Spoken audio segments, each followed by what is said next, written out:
4 নম্বর সুন্নাত হলো সাহুরি খাওয়া, যেটাকে আমরা সেহরি বলি। নবীজি বলেছেন তাসাহহারু ফাইন্না ফিস সাহুরি বারাকা, তোমরা সাহরি খাও, নিশ্চয় যে সাহারিয়া তোমরা খাও এটা হচ্ছে বরকতপূর্ণ খাবার।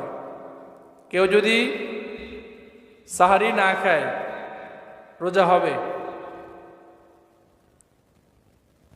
তারাবির নামাজের পরে খাইছে তো, কে ঘুমিয়েছে, ফজর আজান দিয়েছে তিনি উঠেছেন, এখন আর তিনি সাহরি খেতে পারেন নাই, রোজা হবে তো? সবাই তো বললেন রোজা হবে তো? হবে, রোজা হবে। সাহারি খাওয়া সুন্নাত, বরকতপূর্ণ খাবার, এটা খেতে পারলে ভালো। যদি আপনি না খেতে পারেন, যে অবস্থায় আছেন এই অবস্থায় রোজা রেখে দেবেন। কবুল করবেন কে?